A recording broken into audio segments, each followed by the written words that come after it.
نحمده ونصلي ونسلم على رسوله الكريم اما بعد فاعوذ بالله من الشيطان الرجيم بسم الله الرحمن الرحيم اهدنا الصراط المستقيم صراط الذين أنعمت عليهم قال الله تبارك وتعالى في مقام آخر فاذكروني أذكركم صدق اللہ العظیم وصدق رسولہ النبی الکریم الامین المکین الرؤوف الرحیم قال اللہ تبارک وتعالی فی شان حبیبہ مخبرا وآمرا ان اللہ وملائکتہ یصلون علی النبی یا ایہا الذین آمنوا صلوا علیہ وسلموا تسلیما اللہم صلی علی سیدنا و مولانا محمد وعلى آل سيدنا ومولانا محمد وبارك وسلم وصلی علیہ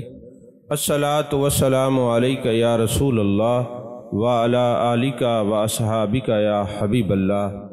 تمام تعریفیں اللہ تبارک و تعالیٰ کے لیے جو خالق کائنات بھی ہے، مالک شش جہات بھی، جو احد بھی ہے، صمد بھی ہے، جس کی شان لم یلد بھی ہے ولم یولد بھی۔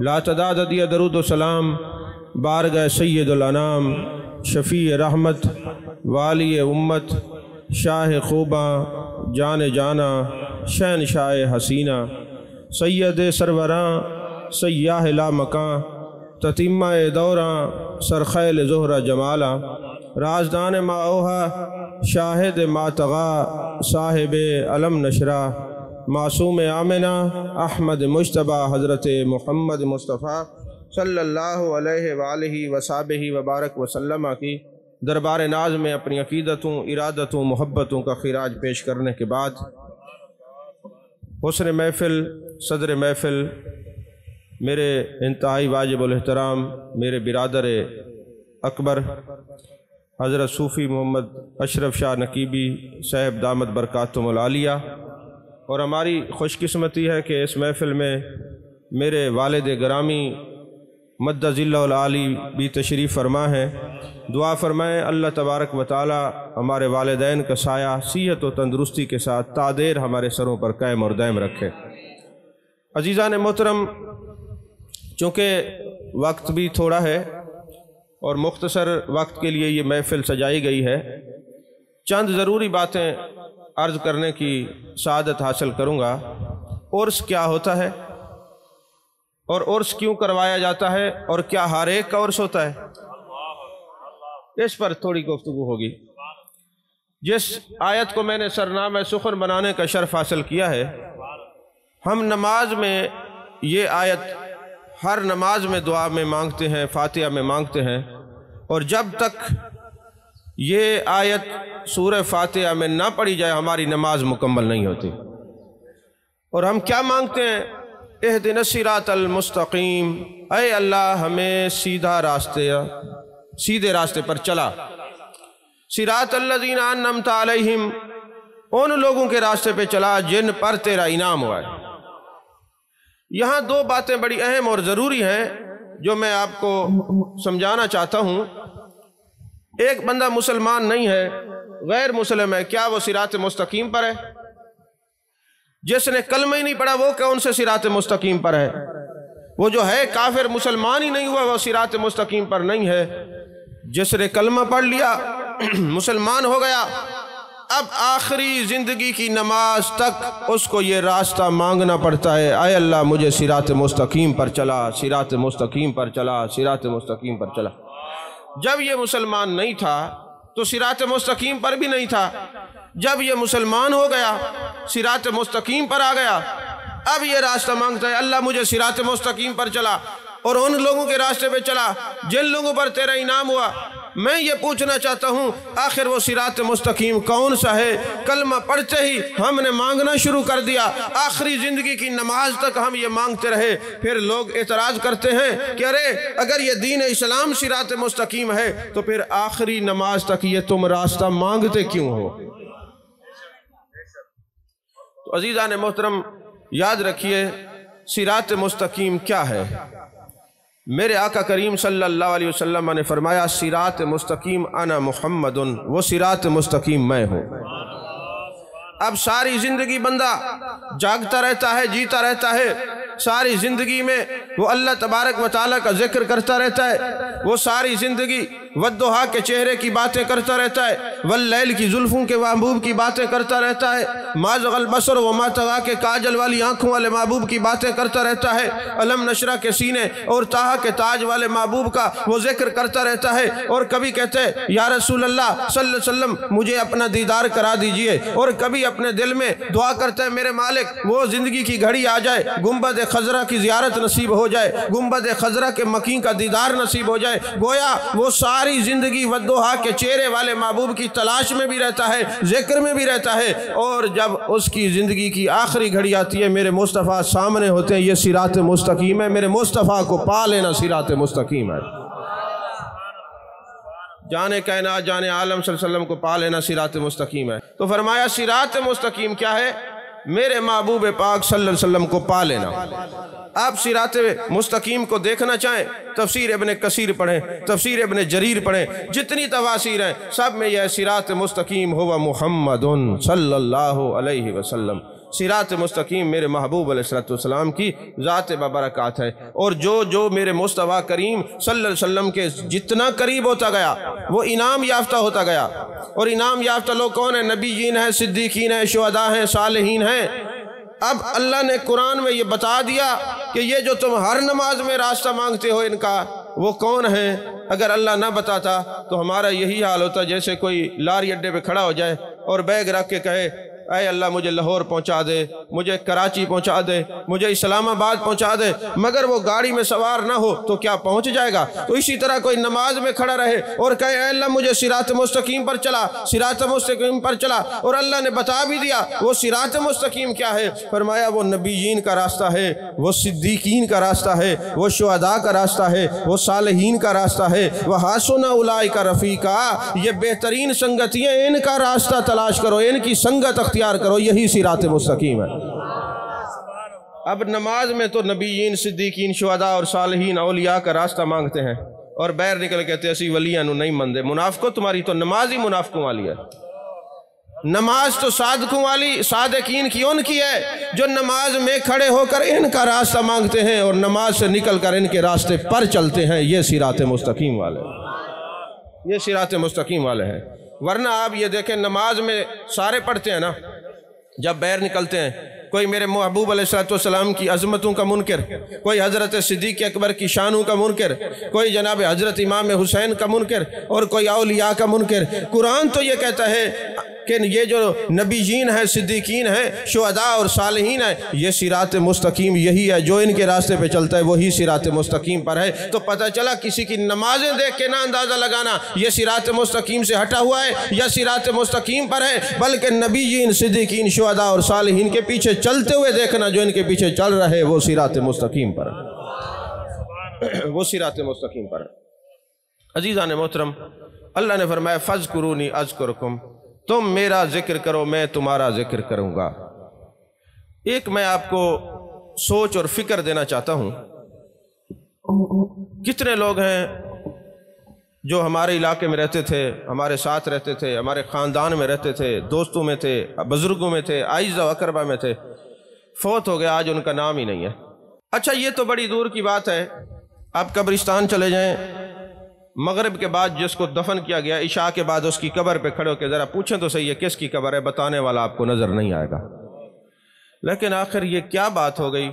داتا علی حجویری کو 1000 سال سے زیادہ ہو گیا، آپ بھی نام جانتے ہیں، میں بھی نام جانتا ہوں۔ آخر یہ کیا بات ہو گئی؟ شیخ الاسلام والمسلمین حضرت بہاؤالدین زکریا ملتانی رحمۃ اللہ علیہ، حضرت شاہ رکن عالم نوری حضوری رحمۃ اللہ علیہ، جتنے بزرگان دین ہیں جن کا نام آپ دیکھتے ہیں صدیاں بیت گئیں، آپ بھی اس کا نام جانتے ہیں، میں بھی نام جانتا ہوں۔ وجہ کیا ہے؟ اللہ فرماتا ہے جو میرا ذکر کرتا ہے قیامت تک ہم اس کا ذکر مٹنے نہیں دیتے، جو میرا ذکر کرتا ہے قیامت تک ہم اس کا ذکر مٹنے نہیں دیتے۔ اب فَاذْكُرُونِي أَذْكُرْكُمْ، تم میرا ذکر کرو میں تمہارا ذکر کروں گا۔ وہ کیسے کرے گا؟ حضرت تاجدار گورڑا حضرت سیدنا پیر میر علی شاہ رحمۃ اللہ علیہ پاک پتن شریف تشریف لے گئے نا تو لوگ حق فرید یا فرید کے نعرے لگا رہے تھے، اور آپ تو وہ اتنے بڑے عالم ہیں کہ جس نے مرزا کو للکارا تھا، تو وہ حضرت پیر میرے علی شاہ رحمۃ اللہ سے کسی نے کہا حضور آپ اتنے بڑے عالم ہیں اور یہ حق فرید یا فرید کے لوگ نعرے لگا رہے ہیں، آپ ان کو روکتے نہیں؟ فرمایا میں کیسے روکوں، میں تو فذکرونی اذکرکم کی تفسیر پڑھ رہا ہوں۔ حضور والا یہ کیسی تفسیر ہے؟ فرمایا یہ بابا فرید الدین گان شکر رحمت اللہ علیہ جب تک زندہ رہے انہوں نے یا اللہ، حق اللہ، یا اللہ، اللہ اللہ کے نعرے لگائے ہیں، آج ان مومنین کے دلوں میں حق فرید کے نعرے وہ خود لگوا رہا ہے۔ فَاذْكُرُونِي أَذْكُرُكُمْ، تو میرا ذکر کر میں تیرا ذکر کروں گا۔ تو جنہوں نے دل سے ان کا ذکر کیا، جنہوں نے دل سے، اچھا ذکر میں صرف یہ نہیں ہے کہ اللہ اللہ کی ضربیں لگاتے رہیں، لا الہ کی ضربیں لگاتے رہیں، اللہ کا جو ہے نا وہ ضربیں لگاتے رہیں، یہی ذکر ہے، یہ بھی ذکر ہے، لیکن اِنَّا نَحْنُ نَزَّلْنَا الذِّكْرَ وَإِنَّا لَهُ لَحَافِظُونَ، یہ قرآن بھی ذکر ہے۔ وَأَقِمِ الصَّلَاةَ لِذِكْرِي، یہ نماز بھی ذکر ہے۔ یہ جتنے ذکر کیا ہے؟ ذکر کہتے ہیں یاد کرنا۔ آپ کہتے نہیں تھوڑی دیر پہلے آپ کا ذکر ہو رہا تھا، یعنی تھوڑی دیر پہلے ہم آپ کو یاد کر رہے تھے، تو پتہ چلا جس رنگ میں بھی، جس سوز میں بھی، جس ساز میں بھی، جس طریقے میں بھی رب کی یاد آئے اس کو ذکر کہتے ہیں۔ وہ لا الہ کی ضربوں میں یاد آئے، وہ اللہ کے ذکر میں یاد آئے، وہ جناب والا نماز میں اس کی یاد ہو، وہ قرآن میں اس کی یاد ہو، جس جگہ وہ یاد آئے وہ ذکر ہے۔ جو اس کو ذکر کرے گا، اس کا ذکر کرے گا، اللہ فرماتے ہیں میں قیامت تک اس کا ذکر کروں گا، اس کا ذکر مٹے گا نہیں، اس کا ذکر مٹے گا نہیں۔ عزیزان محترم، عرس کس کا ہوتا ہے؟ ہر ایک کا نہیں۔ دیکھیں جب بندہ قبر میں جاتا ہے نا، سبھی مرتے ہیں، عاشق بھی، منافق بھی، مسلمان بھی، کافر بھی، سارے فوت ہوتے ہیں۔ قبر میں پہلا سوال کیا ہوتا ہے؟ من ربو کا، تیرا رب کون ہے؟ دوسرا ہوتا ہے ما دینوں کا، تیرا دین کیا ہے؟ اور تیسرا سوال ہوتا ہے ما کنت تقول فی ھذا الرجل، جب تو زندہ تھا تو اپنی زندگی میں تو محبوب پاک صلی اللہ علیہ وسلم کا کیسے ذکر کرتا تھا؟ بتا ان کے بارے میں کہتا کیا تھا؟ ذرا توجہ سے سنیے گا، بڑی بات توجہ والی ہے۔ ما کنت تقول فی ھذا الرجل، تو ان کے بارے میں کیا کہتا تھا؟ تقول کا معنی کہنا ہے، قول کا معنی کہنا ہے نا، کیا کہتا تھا؟ ماضی جو زندگی گزار کے آئے، تو ان کے بارے میں کہتا کیا تھا؟ ابھی آپ دیکھیں گے ہوٹلوں پہ، گلیوں کوچوں میں ربیع الاول شریف آئے گا نا تو کئی بیٹھے ہوں گے، اے کتنے لکھا ہے ذکر؟ میں کہ وَرَفَعْنَا لَكَ ذِكْرَكَ، قرآن میں لکھا ہے محبوب ہم نے آپ کی خاطر آپ کا ذکر بلند کیا۔ توجہ ہے کہ نہیں ہے؟ اچھا کئی خوش ہو رہے ہوں گے، کئی جل رہے ہوں گے۔ اب یہ جو زبان پہ محبوب کا ذکر دیکھ کے باتیں جاری ہوں گی نا، یہی قبر میں پھر جاری ہو جائیں گی۔ تو بچو ایسے بد عقیدگی سے کہ قبر میں محبوب سامنے ہوں اور فرشتے کہیں بتا آپ کیا کہتا تھا۔ آپ کسی کے بارے میں کوئی بات کریں اور کوئی سامنے بٹھا کے اس کے کہے جناب تم یہ کہتے تھے اب کہو، تو شرمندگی ہوگی کہ نہیں ہوگی؟ تو فرمایا ما کنت تقول فی ھذا الرجل۔ اچھا پھر یہ تین سوال کیوں ہے؟ من ربو کا، ما دینوں کا، ما کنت تقول فی ھذا الرجل، تیرا رب کون ہے؟ تیرا دین کیا ہے؟ اور تو ان کے بارے میں کیا کہتا تھا؟ سوال یہ تین کیوں ہیں یہ بھی سن لیں۔ یہ تین اس لیے ہیں کہ اللہ کو تو کافر بھی مانتے ہیں، اللہ کو تو یہودی بھی مانتے ہیں، اللہ کو تو سارے مانتے ہیں، اللہ کو تو بنی اسرائیل والے بھی مانتے ہیں۔ اب دیکھیں نا یہ کلمے لا الہ الا اللہ عیسیٰ روح اللہ، لا الہ الا اللہ موسیٰ کلیم اللہ، لا الہ الا اللہ نوح نجی اللہ، یہ آپ پڑھتے رہتے ہیں نا۔ تو اب یہ اللہ کو تو سارے مانتے ہیں۔ پہلا سوال یہ من ربو کا، تیرا رب کون ہے؟ اللہ و ربی، میرا رب اللہ ہے۔ اب سوال اگلا یہ ہوتا ہے کہ تو اللہ کو جو مانتا ہے کس دین میں رہ کر مانتا ہے؟ کس دین میں رہ کے مانتا ہے؟ بندہ کہتا ہے دین الاسلام، میرا دین اسلام ہے، دین اسلام میں میں اس خدا کو مانتا ہوں۔ اب تیسرا سوال کیوں ہوتا ہے کہ جب بندے دین اسلام میں داخل ہو جاتے ہیں، کئی محبوب کے بارے میں اچھی باتیں کرتے ہیں اور کچھ ان کا نام آئے تو ان کا سینے بھی چہرے بھی جل جاتے ہیں۔ اب تو کلمہ بھی پڑھتا ہے، اس وحدہ لا شریک کو ایک بھی مانتا ہے، دین اسلام کو بھی مانتا ہے۔ اب بتا تو جو اس دین اسلام میں رہا اور زندگی گزار کے آیا، یہ شب عشرہ کے دلہا کے بارے میں کیا کہتا تھا؟ ذرا یہ بتا۔ ما کنت تقول فی ھذا الرجل، تو ان کے بارے میں کیا کہتا تھا؟ اب وہ عاشق ہوگا تو کہے گا مر کے آیا ہوں اس دلربا کے واسطے۔ ارے میں یہ کہتا تھا یہ میرے مصطفیٰ وہ ہیں جن کا ودھا کا چہرہ ہے، واللیل کی زلفیں ہیں، ما زغ البصر وما طغیٰ کے کاجل والی آنکھیں ہیں، علم نشرہ کا سینہ ہے، طٰہٰ کا تاج ہے، ارے یاسین کا سیرہ ہے، یہ وجہ تخلیق کائنات ہے۔ اللہ فرماتے ہیں محبوب اگر آپ نہ ہوتے میں زمین نہ بناتا، آپ نہ ہوتے میں آسمان نہ بناتا، اے محبوب آپ نہ ہوتے تو میں اپنا رب ہونا ظاہر نہ کرتا۔ جو کچھ بھی ہے اس شب اسرا کے دلہا کی وجہ سے آپ وجہ تخلیق کائنات ہے، اور میں مرا بھی اسی لیے ہوں، مر کے آیا ہوں اس دلربا کے واسطے۔ پتہ چلا ہے موت مٹاتی نہیں ہے، گنبد خضرا کے مکیں سے ملاتی ہے۔ تو میں تو ان کے ملنے کے لیے، ان کے دیدار کرنے کے لیے یہاں پہ آیا ہوں۔ جب محبوب کا وہ ذکر کر لیتا ہے نا، اب یہ اعمال تو قیامت والے دن تلیں گے نا، نمازیں کتنی پڑھی ہیں، روزے کتنے رکھے ہیں، زکاتیں کتنے دیے، یہ اعمال تو قیامت والے دن تلیں گے۔ لیکن عقیدہ قبر میں کام آئے گا کہ تو ان کے بارے میں کیا کہتا تھا، تو ان کے بارے میں کیا کہتا تھا۔ اب جو اچھا کہتا تھا تو فرشتے ان کے لیے جنت کا لباس پہنا دیتے، یہ کفن جو دنیا والے یہ اتار دیا جاتا ہے۔ پھر اللہ فرماتا ہے چونکہ انہوں نے میرے محبوب کو پہچان لیا ہے لہٰذا اس کو جنت کا لباس پہنا دو، جنت کا بستر لگا دو، جنت کی کھڑکی کھول دو۔ اور چونکہ وہ محبوب کا دیدار کر چکا ہوتا ہے، اب وہ کہتے ہیں فرشتوں مجھے جانے دو، میں ذرا گھر والوں کو بتاؤں جس محبوب کا ذکر کرتے رہے مجھے دیدار ہو گیا ہے، میں کامیاب ہو گیا ہوں، مجھے محبوب کی زیارت ہو گئی ہے۔ اب فرشتے کہتے ہیں نم کا نومت العروس، سو جا ایسے جیسے دلہن اپنے دلہا کے انتظار میں سوتی ہے۔ جس کو فرشتے یہ کہہ دیں نم کا نومت العروس، سو جا جیسے دلہن اپنے دلہا کے انتظار میں سوتی ہے، قبر کے اندر اس کے لیے نم کا نومت العروس کہا جاتا ہے، اور زمین پہ عرس ان کا منایا جاتا ہے جن کو فرشتے قبر میں یہ کہے۔ توجہ ہے کہ نہیں ہے؟ عرس ہر ایک کا نہیں ہوتا، عرس ان کا منایا جاتا ہے جو محبوب کو پہچان لے، محبوب سے وفاداری کریں، کیونکہ اللہ قرآن میں فرماتا ہے یا ایھا الذین آمنوا استجیبوا للہ وللرسول اذا دعاکم لما یحییکم، اے ایمان والو جب اللہ اور اس کا رسول بلائے فوراً آ جایا کرو اگر نہ ختم ہونے والی زندگی چاہتے ہو، نہ ختم ہونے والی زندگی چاہتے ہو۔ تو عزیزان محترم، یہ جو بچے بیٹھے ہیں گرامر سمجھتے ہیں، کچھ سیغے ہوتے ہیں جو مرد کے لیے بولے جاتے ہیں اور کچھ سیغے ہوتے ہیں جو عورتوں کے لیے بولے جاتے ہیں۔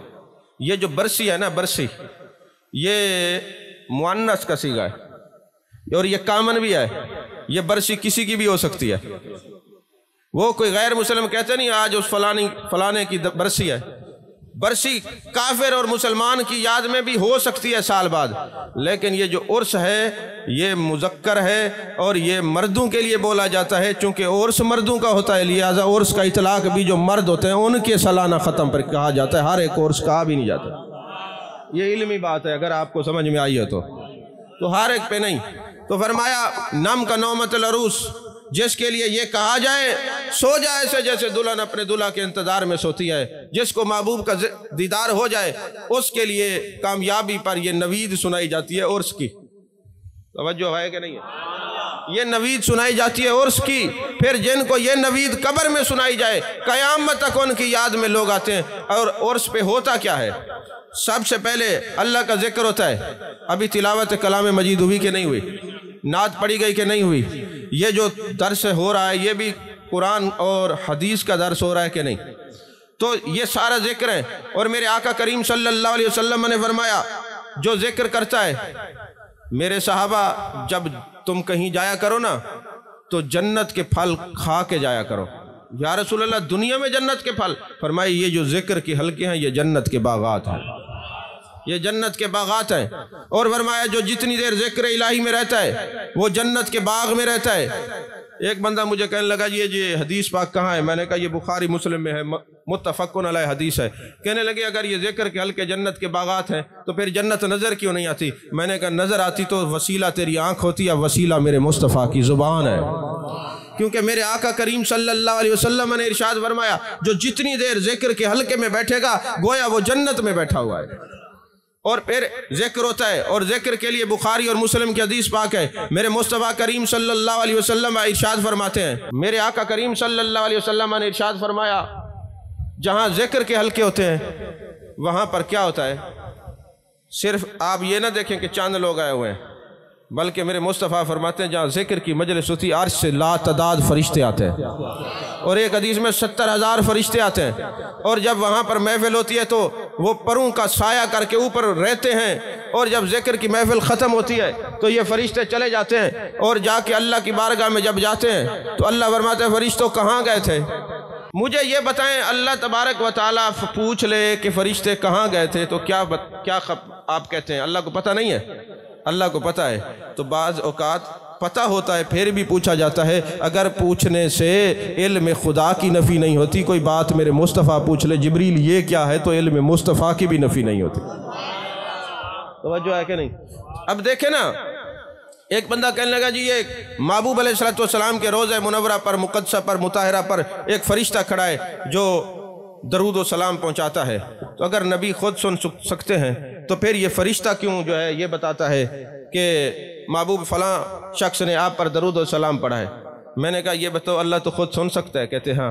تو میں نے کہا 2 فرشتے کندھوں پہ بیٹھے ہیں، ایک نیکیاں لکھتا ہے، ایک برائیاں لکھتا ہے۔ یہ نیکیاں لکھ کے بتاتا ہے باری تعالیٰ اس نے اتنی نیکیاں کی، یہ خطائیں لکھ کے بتاتا ہے کہ اس نے اتنی نیکیاں کی۔ تو 2 فرشتوں کے بتانے سے اگر علم خدا کی نفی نہیں ہوتی تو پھر ایک فرشتے کے بتانے سے علم مصطفیٰ کی بھی نفی نہیں ہوتی۔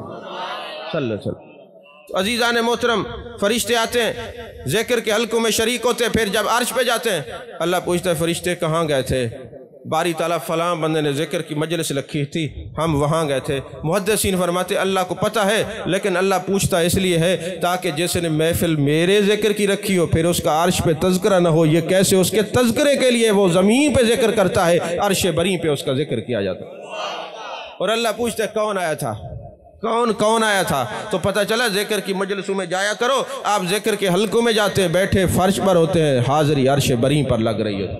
یہ بہت بڑی نعمت ہے، اور میرے آقا کریم صلی اللہ علیہ وسلم نے فرمایا ایک ذکر کی مجلس 20 لاکھ بری مجلسوں کی گناہوں والی مجلس کا کفارہ ہے۔ آج دیکھیں نا، یہ نصیب والے اللہ کے ذکر کی محفلوں میں جاتے ہیں، ہر ایک کو نصیب ہی نہیں ملتا، گویا جس کو وہ بخشنا چاہتا ہے اس کو بھیج دیتا ہے۔ عزیزان محترم، اب بخاری اور مسلم شریف میں حدیث پاک اللہ فرماتے کہاں گئے تھے؟ میرے مالک فلاں مجلس میں گئے تھے، فلاں نے ذکر کی مجلس کرائی تھی، وہ کیا مانگتے تھے؟ اے اللہ تیری رضا مانگتے تھے، جنت کا سوال کرتے تھے۔ اللہ فرماتے انہوں نے مجھے دیکھا ہے؟ باری تعالیٰ نہیں دیکھا، اگر وہ مجھے دیکھ لے تو کتنا میرا ذکر کریں۔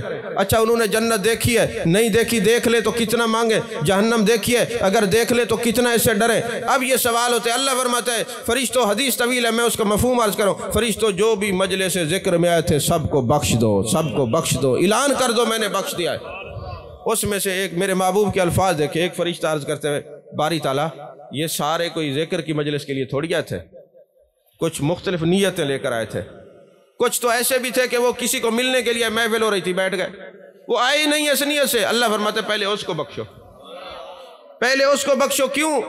وجہ یہ ہے کہ یہ اپنے گھر میں ذکر کرتا ہوگا، مسجد میں ذکر کرتا ہوگا، اپنی مجلس میں ذکر کرتا ہوگا، لیکن یہ جو روز میرا ذکر کرنے والے لوگ ہیں یہ مجھے اتنے پیارے ہم القوم لا یشکا بہم جلیسہم، جو ان کی مجلس میں آ جاتا ہے میں اس کو بخش دیتا ہوں۔ ان کی مجلس میں آنے والا بدبخت رہ نہیں سکتا، ان کی مجلس میں بدبخت آ نہیں سکتا، آ جائے تو بدبخت رہ نہیں سکتا۔ اب دیکھیں پہلی کیا ہوتا ہے، عرس میں ذکر ہوتا ہے، قرآن کا ذکر ہوا، نعت خوانی محبوب کا ذکر ہوا، یہ درس قرآن ہوا، اور پھر دوسرا کیا ہوتا ہے، یہ مختلف لوگ آئے ہوئے ہیں، کوئی رشتہ دار کوئی بھی نہیں ہے، سارے کس لیے آئے ہیں؟ اللہ کی رضا کے لیے۔ شعب الایمان کی حدیث پاک کے جانے کائنات جانے عالم مصطفیٰ جان رحمت صلی اللہ علیہ وسلم ارشاد فرماتے ہیں جب بندہ مختلف خاندان سے، مختلف قبیلوں سے، مختلف برادریوں سے اللہ کے ذکر کے لیے اکٹھا ہوتا ہے تو وہ اکیلا نہیں آتا، اور وہ کسی اللہ کے بندے کو ملنے کے لیے جاتا ہے، یعنی یوں میں کہہ دوں پیر بھائی کو ملنے کے لیے جاتا ہے، سادہ ترجمہ۔ عرسوں پہ سارے ایک دوسرے کو ملتے ہیں نا، تو اللہ کی رضا کے لیے جب ملتے ہیں تو میرے آقا نے فرمایا وہ بندہ جو اللہ کی رضا کے لیے دور سے سفر کر کے ملنے کے لیے جاتے ہیں وہ اکیلا نہیں جاتا، 70,000 فرشتے اس کے ساتھ جاتے ہیں۔ اور جب وہ آپس میں ملاقات کرتے ہیں ان کی ملاقات کا مطلب یہ نہیں ہوتا کوئی سفارش کرا دیں، مطلب یہ نہیں ہوتا کوئی کام نکلوا لیں، مطلب اللہ کی رضا ہوتی ہے۔ وہ 70,000 فرشتے جب تک وہ بندہ موجود رہتا ہے وہ بھی ساتھ رہتے ہیں، جب یہ فرشتے جاتے ہیں، یہ بندہ جاتا ہے، فرشتے جاتے ہیں، وہ ایک دوسرے دوسرے کو کہتے ہیں یہ تو کسی کام کے لیے نہیں آیا تھا، اللہ کی رضا کے لیے ملنے کے لیے آیا تھا۔ اللہ فرماتا ہے جو اللہ کی رضا کے لیے کسی مسلمان بھائی کو ملنے کے لیے جائے وہ آتا گناہگار ہے، جب اٹھتا ہے اس کو جنت ہی کر دیتا ہوں، اس کی مغفرت فرما دیتا ہوں، اس کی مغفرت فرما دیتا ہوں۔ اور پھر ایک حدیث قدسی ہے، میں جب اس کو پڑھتا ہوں بڑی کیفیت پہ واجد آتا ہے۔ میرے آقا نے فرمایا، اللہ فرماتا ہے مختلف خاندانوں سے، مختلف قبیلوں سے، مختلف ذرائع سے، مختلف جگہوں سے لوگ اکٹھے ہو کے اللہ کے ذکر کے لیے جمع ہوتے ہیں، اور وہ اس لیے بیٹھتے ہیں کہ ہم اللہ کا ذکر کریں، اللہ کے محبوب کا ذکر کریں۔ فرمایا یہ ہمارے ملنے کے مشتاق ہوتے ہیں، ہم ان کے ملنے کے مشتاق ہوتے ہیں، کیونکہ یاد تو اسی کی جاتی ہے نا جس کے لیے دل میں محبت ہو۔ عزیزان محترم، تیسرا کیا ہوتا ہے؟ لنگر پکایا جاتا ہے۔ اور میرے آقا کریم صلی اللہ علیہ وسلم نے فرمایا اللہ کا جو پسندیدہ عمل ہے نا سب سے زیادہ وہ ہے مخلوق خدا کو کھانا کھلانا۔ اور پیر ما دستگیر ما غوث سمدانی قطب ربانی شہباز لا مکانی قندیل نورانی حضرت سیدنا سیدی شیخ عبد القادر جیلانی قدس سیر العزیز فرماتے ہیں میں نے ساری باتیں کی، سارا کچھ کیا، لیکن میں نے یہ دیکھا اللہ جس سے سب سے زیادہ راضی ہوتا ہے وہ ہے مخلوق خدا کو کھانا کھلانا۔ اللہ جس سے راضی ہوتا ہے نا، سب سے جو عمل اللہ کو پسندیدہ ہے وہ ہے مخلوق خدا کو کھانا کھلانا۔ اور پھر آپ جانتے ہیں میرے آقا علیہ السلام نے فرمایا جو مخلوق خدا کے لیے لنگر بنواتا ہے، کھانا کھلاتا ہے، مہمانوں کو کھانا کھلاتا ہے، ابھی مہمان کے دسترخوان سے کھانا ختم نہیں ہوتا، میزبان کے گناہ پہلے معاف ہو جاتے ہیں۔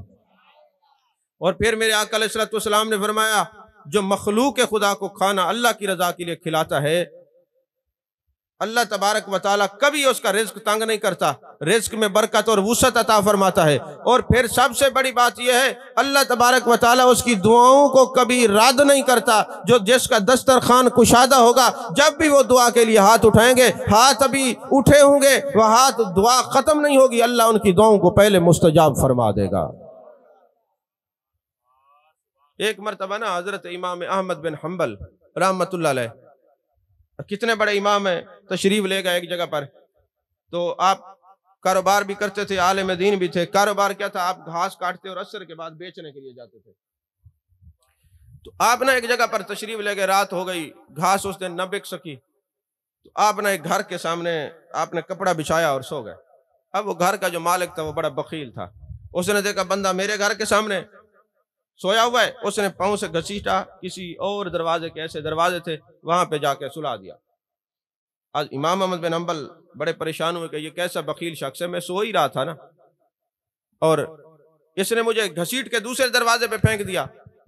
اچھا وہ جو گھر والا تھا رات کو اس نے جیسے دروازہ کھولا دیکھا میرے گھر کے سامنے کوئی بندہ سو رہا ہے، اس نے اس کو اٹھایا اور اپنے گھر لے گیا، خاطر مدارت کی، کھانا کھلایا، اور جب تھوڑی سی جان پہچان بڑھی حضرت امام احمد بن حنبل نے پوچھا تم کیا کام کرتے ہو؟ اس نے کہا حضور میں 1 روپیہ روز کماتا ہوں، 12 آنے کا میں لوگوں کو لنگر چلا دیتا ہوں، 4 آنے میں اپنی اولاد پہ خرچ کرتا ہوں۔ اب جیسے ہی اس نے یہ بات کی تو حضرت امام احمد بن حنبل کو وہ محبوب کی حدیث یاد آئی کہ جس کا دسترخوان کشادہ ہوگا اس کی دعائیں اللہ قبول کرتا ہے۔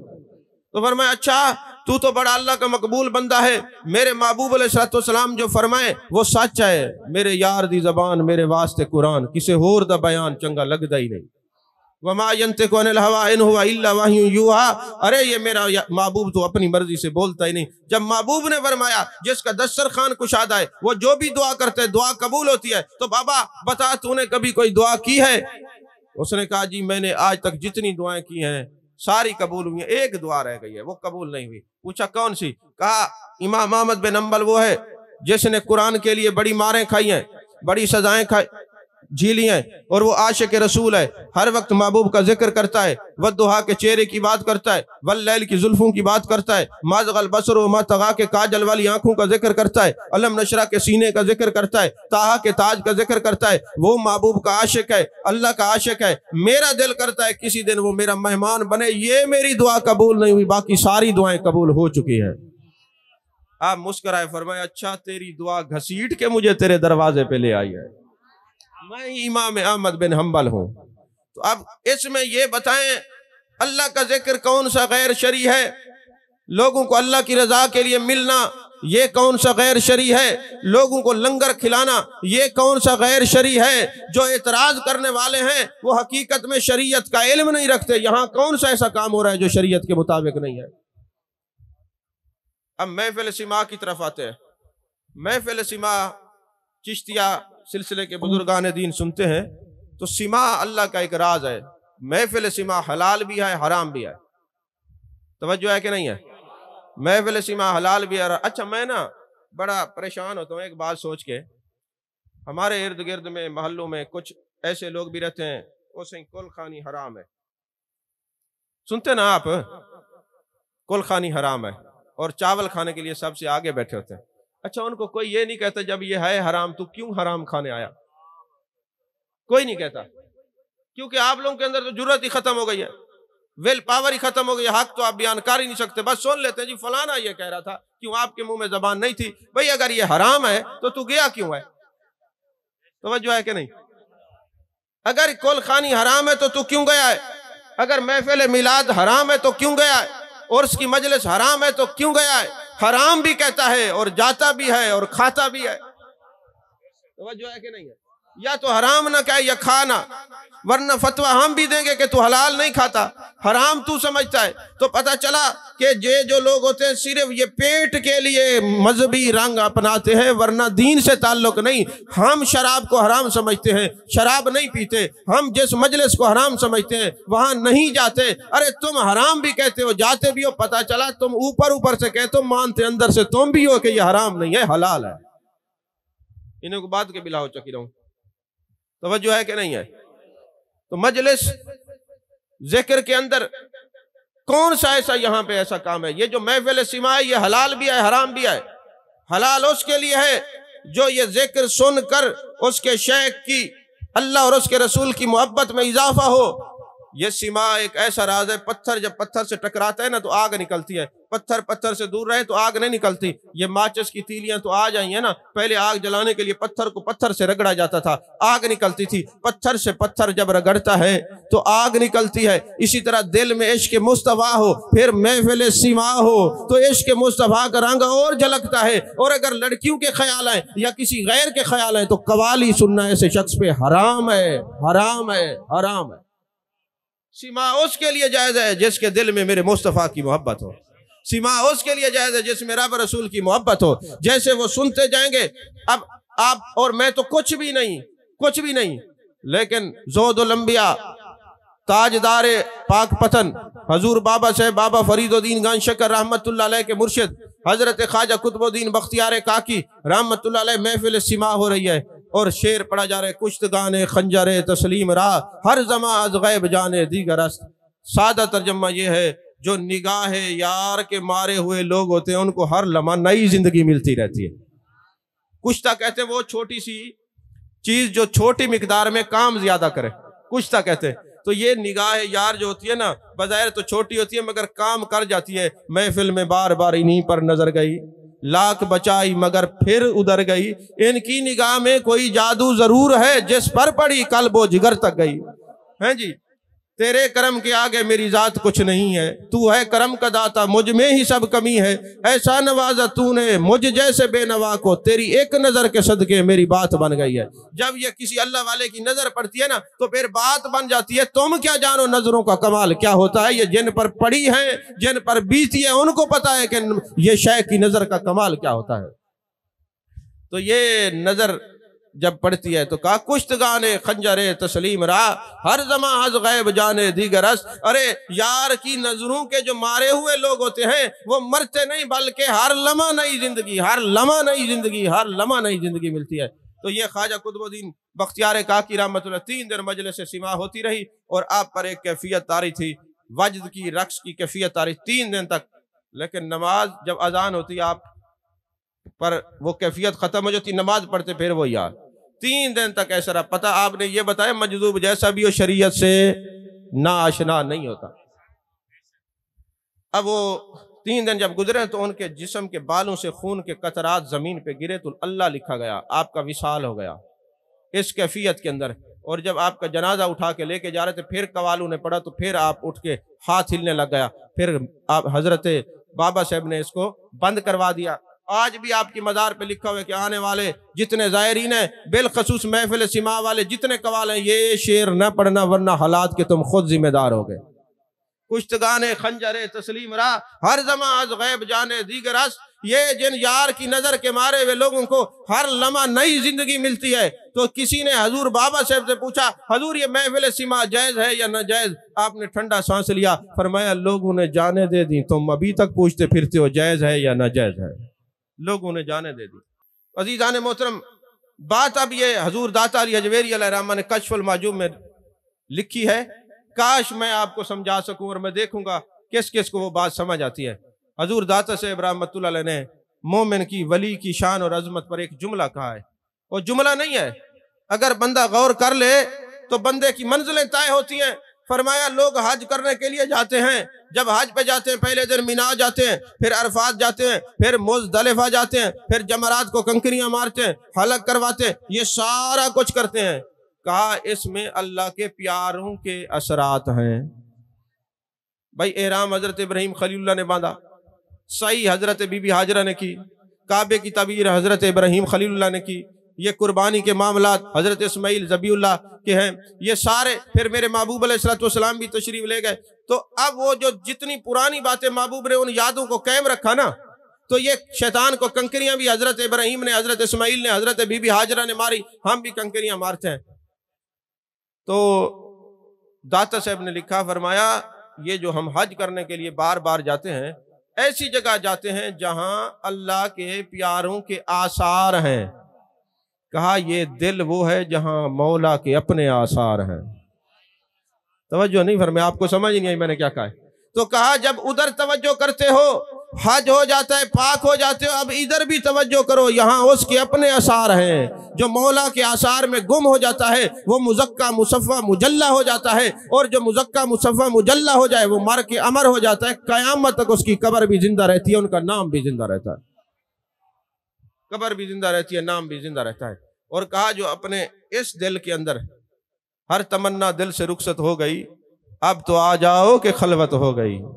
جب سارے چلے جاتے ہیں پھر وہی ہوتا ہے، تو پھر جب یہ ہوتا ہے پھر دیکھنے والا ہوتا ہے، اور پھر اس کو عشق کی معراج کہا جاتا ہے۔ اور یہ جو معراج والے ہوتے ہیں نا، ہر وقت وہ جمال جہاں آرا میں، وہ جلوہ یار میں گم رہتے ہیں، اور جو جمال یار میں گم رہتا ہے وہ جیسے بھی پڑھے، وہ جیسا بھی ذکر کرے، اللہ کو پسند ہوتا ہے۔ حضرت خواجہ حسن بصری کے مرید ہیں حضرت حبیب اجمی، توبہ طیب ہوئے تو قرآن پڑھے ہوئے نہیں تھے، نماز پڑھا رہے تھے، الفاظ ٹھیک نہیں تھے۔ خواجہ حسن بصری تو پوری تجوید کے ساتھ قرآن پڑھتے تھے۔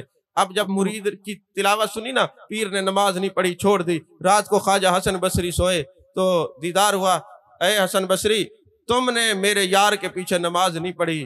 حضور الفاظ ٹھیک نہیں تھے، فرمایا اس نے آثار کی طرف تو توجہ کی ہوئی تھی نا، توجہ نہیں آپ، کہا تم الفاظ کو دیکھ رہے ہو، وہ تو آثار۔ اے حسن بصری اگر تمہیں میری رضا چاہیے تھی تو اس کے پیچھے نماز پڑھتا، میری رضا تجھے حاصل ہو جاتی۔ حضرت ابراہیم دکی فرماتے ہیں کہ میں مسلم مغربی کی زیارت کے لیے گیا، کشف المعجوب میں یہ بات ہے، بس آخری بات تقریر ختم کر رہا ہوں۔ حضرت مسلم مغربی کہتے ہیں میں حضرت ابراہیم دکی کی مجلس میں گیا، یہ ذکر کرتے تھے، ہر وقت یاد الہی میں رہتے تھے۔ تو ایک دن نہ میں ان کی مجلس میں گیا تو وہ مغرب کی نماز پڑھا رہے تھے، یعنی جو اپنے دل کی طرف متوجہ ہو جاتے ہیں ان کی زندگیوں کا حال کیا ہو جاتا ہے۔ تو نماز پڑھا رہے تھے تو قرات کے جو الفاظ تھے وہ اچھے نہیں تھے، اور یہ جو تھے مسلم مغربی یہ بہت بڑے قاری قرآن تھے، انہوں نے جب دیکھا نا کہ حضرت ابراہیم دکی کے تلفظ ٹھیک نہیں ہے تو اب ان کے دل کے اندر عجیب کیفیت تاری ہوئی کہ یار میں ان کے پیچھے نماز پڑھوں، نماز نہیں پڑھی، اور رات کا وقت گزارا۔ بھائی دریائے دجلہ کے کنارے ان کا آستانہ تھا، کہا میں اب رات گزار لوں، سویرے چلا جاؤں گا، میں تو اللہ کا ولی سمجھ کے آتا ہے، اس کو تو سیدھا قرآن ہی پڑھنا نہیں آتا۔ ساری رات ٹینشن میں گزاری، تہجد کا وقت ہوا، دریائے دجلہ کے کنارے وضو کرنے لگے، تہجد کی نماز پڑھوں تو 2 شیر آ گئے۔ جب شیر آئے نا تو انہوں نے اپنی مخصوص آواز نکالی، جیسے ہی وہ شیر چنگاڑے نا تو یہ بڑے پریشان ہوئے، اور ادھر سے حضرت ابراہیم دکی اپنے حجرے سے نکلے، جیسے نکلے تو شیروں نے ان کے چہرے کو دیکھا، سر جھکا کے کھڑے ہو گئے، اور حضرت ابراہیم دکی نے ان کے منہ پہ تھپڑ مارا اور کہا اے اللہ کے کتو تمہیں حیا نہیں آتا، تمہیں سمجھایا نہیں تھا میرے مہمانوں کو کچھ نہ کہا کرو۔ اور ساتھ ہی ان کے کندھے پہ ہاتھ رکھا اور فرمانے لگے مولانا باطن کی اصلاح کر لو، حیرت ہے ظاہر پہ تم نے زور دیا ہوا ہے اور مخلوق خدا سے ڈرتے ہو، ہم نے باطن پر توجہ کی ہے اور مخلوق خدا ہمارے تابع ہے۔ تو لہذا ظاہریت کے ساتھ ساتھ باطن کی طرف جو بندہ توجہ کرتا ہے، اللہ تبارک و تعالیٰ اس کے ظاہر و باطن کو اتنا پاکیزہ، اتنا منور، اتنا روشن، مزکہ، مصفہ، مجلہ کر دیتا ہے۔ جب تک وہ جیتا ہے لوگ اس کی زیارت کو آتے ہیں، جب دنیا سے چلا جاتا ہے قبر کی بھی قیامت تک زیارت ہوتی رہتی ہے۔ اللہ تعالیٰ ہمیں اپنے دل کی دنیا کو آباد کرنے کی توفیق عطا فرمائے۔ آمین وآخر دعوانا الحمدللہ رب العالمین۔